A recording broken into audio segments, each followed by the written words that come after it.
बिस्मिल्लाहिर्रहमानिर्रहीम। नाज़रीन मोहतरम, सवाल किया जाता है कि क्या मुतलक़न काले कपड़े पहनना ये नाजायज़ है या क्या ये जो काले कपड़े पहने जाते हैं ये जहन्नमियों का लिबास है, या क्या मख़सूस अय्याम के अंदर काले कपड़े पहनना या किसी गम के अंदर काले कपड़े पहनना ये जायज़ है या जायज़ नहीं है।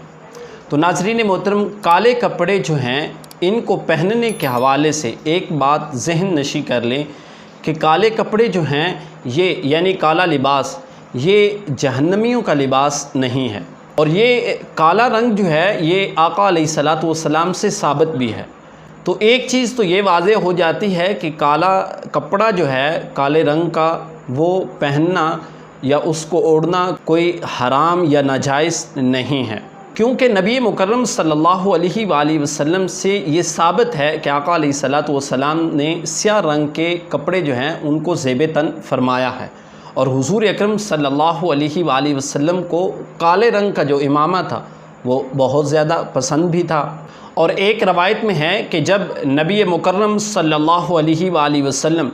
फ़तह मक्का के मौके के ऊपर फ़ातिह मक्का बनकर आ रहे थे और हुज़ूर अकरम सल्लल्लाहु अलैहि वसल्लम अपनी ऊँटनी पर सवार थे, उस वक़्त आका अलैहिस्सलातु वस्सलाम ने जो इमामा अपने सर अनवर पर सजाया हुआ था उसका रंग भी स्याह था। और दूसरी रवायत के अंदर देखिए कि हज़रत सय्यदा आयशा सिद्दीक़ा रज़ियल्लाहु ताला अन्हा फरमाती हैं कि एक दिन नबी मुकर्रम सल्लल्लाहु अलैहि वसल्लम अपने हुजरे अनवर से इस हाल में निकले कि आका अलैहिस्सलातु वस्सलाम ने अपने ऊपर काले रंग की यानी स्याह रंग की चादर ओढ़ी हुई थी।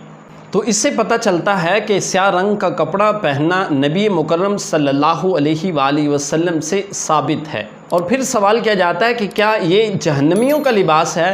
तो ये काले रंग का लिबास जो है ये जहन्नमियों का लिबास नहीं है। हाँ, अगर काले रंग का लिबास पहनने से किसी दूसरे ऐसे गिरोह के साथ आपकी तशबीह होती है, यानी रवाफिज़ के साथ आपकी तशबीह होती है, तो उनके साथ तशबीह से बचने के लिए, रवाफिज़ की तशबीह से बचने के लिए काले कपड़े जो हैं उनको ना पहने जाए। यानी जो अशरा मुहर्रमुल हराम है इसके अंदर इन कपड़ों को ना पहना जाए ताकि रवाफिज़ के साथ आपकी तशबीह ना हो। क्योंकि इस हवाले से नबी मुकर्रम सल्लल्लाहु अलैहि वसल्लम का एक फ़रमान भी है कि आका अलैहिस्सलातु वस्सलाम ने इरशाद फरमाया, मन तशब्बहा बिकौमिन फ़हुवा मिनहुम, जो कोई किसी दूसरी कौम से मुशाहबत पैदा करता है तो वो उन्हीं में से होगा। तो इसलिए किसी दूसरे के साथ मुशाहबत पैदा करने से बेहतर है कि उस चीज़ का थोड़ा सा लिहाज रखा जाए और इन अय्याम के अंदर काला कपड़ा न पहना जाए कि आपको रवाफिज़ के साथ तशबीह न दी जाए। तो इस मुशाहबत से बचने के लिए इन अय्याम के अंदर काले कपड़े जो हैं वो ना पहने जाएं। पूरा साल है आपके पास, आप जिस वक़्त मर्ज़ी ये लिबास पहनना चाहें पहन सकते हैं, अगरचे इस चीज़ का शुबा ना हो। वैसे काले रंग का लिबास पहनना वो नाजायज़ नहीं है, तशबीह को मद्देनज़र रखते हुए ताकि उसमें मुशाहबत ना पैदा हो, इसलिए उलमाए इकराम ने इस चीज़ को मना फरमाया है। तो इन मखसूस अय्याम के अंदर इस तरह का कपड़ा जो है वो न पहना जाए, क्योंकि वो लोग जो सहाबा इकराम को गाली देते हैं ताकि उन लोगों के साथ मुशाहबत न हो जो लोग सहाबा इकराम अलैहिमुर रिदवान को गाली देते हैं। तो इन अय्याम के अंदर इस चीज़ का लिहाज रखा जाए।